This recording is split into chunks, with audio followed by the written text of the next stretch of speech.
there's levels to friendships. I mean, you could have known your homie since you were 2 years old. You could have lived together. I mean, you could have survived the whole zombie apocalypse together. But shit, the truth is, you haven't truly experienced brotherhood until you and your homie have participated in a two-man mission. Like, just look at Kobe and Shaq, man. That type of chemistry can only be achieved by running a two-man. Shit, I bet these motherfuckers were running two-mans every night. And you already know Kobe was laying down that Mamba mentality while Shaq had his girl kneeling. But for those of you who may be wondering, Chains, what the hell is a two-man mission? Well, I'm glad you asked. It's quite simple, really. It's when you're gonna link with a girl, but you bring your homie and she brings her homie. And what this does is it sets an environment when you and your homie can dribble, pass, alley-oop, and ideally dunk that shit. Now, don't get me wrong, it's simple, but not easy. I remember my first two-man mission like it was yesterday. It took place when I was in grade 7. And it started when my friend Joe hit me up like, yo, bro, I'm going to this girl Sophie's house and her friend Ava's there. You trying to pull up? And I was like, am I trying to pull up? Hell yeah, I'm trying to pull up. So we show up to her house, and I'm new to this whole thing. So I'm sitting there like,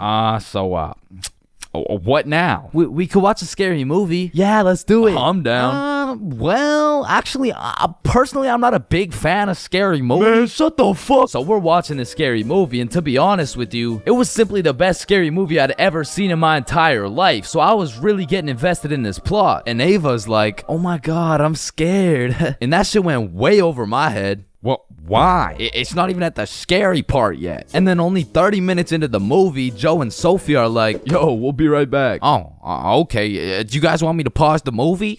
Nah, it's all good, bro. And you see, what Joe just did right there was a calculated move. In basketball terms, he just set an ISO. So now it was 2 1v1s. And the situation was absolutely perfect, but the problem was, I actually liked the fucking movie. And that violates rule number 3 in section 7 of how to pull off a successful two-man. Never give a fuck about the movie. Because the truth is, the movie length is like the shot clock. If you end up actually watching the entire movie, you failed the mission. But I had no clue, and to be honest, I didn't even know what a two-man was at the time. So I got some popcorn and I was just watching the movie. But when the climax of the movie was about to come around, I did something that violated every term and agreement of the two-man mission. I went over to Joe and Sophie like, hey guys, quick, you're gonna miss the best oh fuck. And I missed the climax of the movie, but shit, I seen a climax. And needless to say, Joe never invited me to a two-man mission since. But you know I had to redeem myself, even if it was 3 years later when I was in grade 10. It was a Saturday night, and me and Bob were looking for something to do. And I'm gonna keep it a stack with you, bro. I had no motion. Like, my Snapchat was drier than a Popeye's biscuit, bro. But lucky for me, Bob had a roster. And I'm talking an all-star lineup of girls who just want Bob on their body. And I don't blame them. I mean, shit, I got Bob on my body right now. And you can too at chainsclub.shop. That's right, we got hoodies, shirts, beanies, socks, keychains, stickers, you name it. And starting at the price of $4.20, Bob can be all yours. Or if you want me, I wouldn't mind being on your keychain or something. Treat me like white teeth. So as I was saying, me and Bob were bored. So Bob hits up this girl named Avery like, what are you doing right now? And she's like, just chilling. Who you with? My friend Alice. Let's link. I'm with my homie. Okay, is he cute?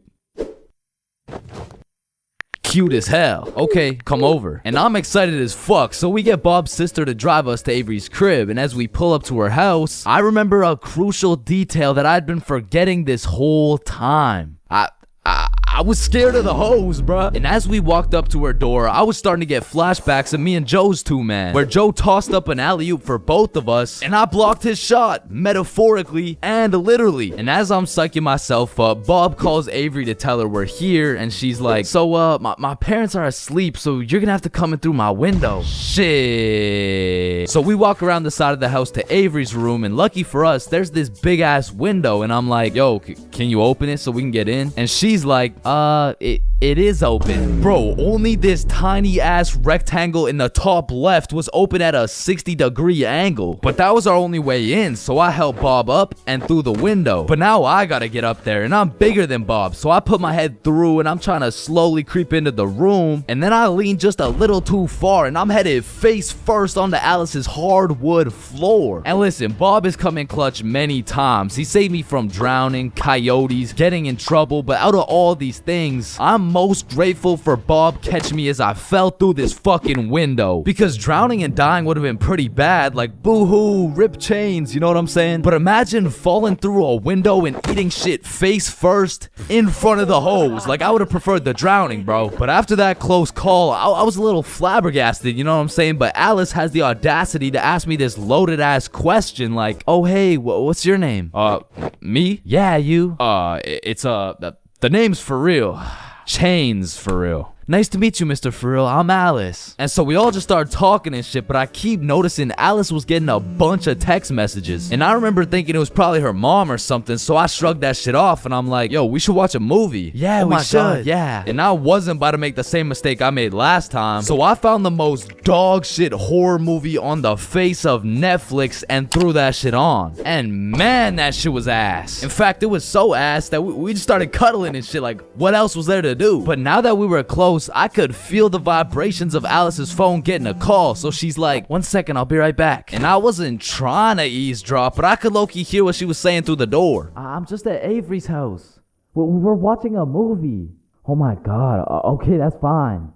Okay. But when she comes back, she puts a pillow between us. Like the same type of shit two dudes do to make sure they don't fuck in their sleep. And I'm trying to piece everything together, and as I'm coming to the conclusion that this girl has a boyfriend, I hear footsteps coming towards the door. And when the door opens, I'm fucking bamboozled to see a 60-year-old man who looks furious. And I'm just hoping this isn't Alice's boyfriend, because if it is, we got bigger problems on our hands. But as I seen the way this man looked at Bob, I realized he's Avery's dad. And Bob wasted no time jumping out that fucking window. But for me, let's just say that shit wasn't very elegant, because I got stuck for what felt like 5 minutes making eye contact with this grown-ass man. Well, what are you trying to seduce my dad or something? Like get the fuck out. And I'm not gonna lie, we ran, bro. And once we made it home, me and Bob were relieved. But when I go to check my phone, I got a little notification on Snapchat, and I'm expecting it to be Alice or maybe even Team Snapchat or something, I don't know. But I sure as hell wasn't expecting it to be a motherfucker named Ryan Donaldson. And Ryan must have woke up on the wrong side of the bed this morning, because he's like, what the fuck did you do, dude? So I hit him back with a, who dis? And he's like, Ryan Donaldson. Yeah, no, I can see your username, bruh, but I have no clue who you are. I'm Alice's boyfriend, bitch. And Ryan got his shit hit with an instant block, bro. And so the moral of the story is, if you're gonna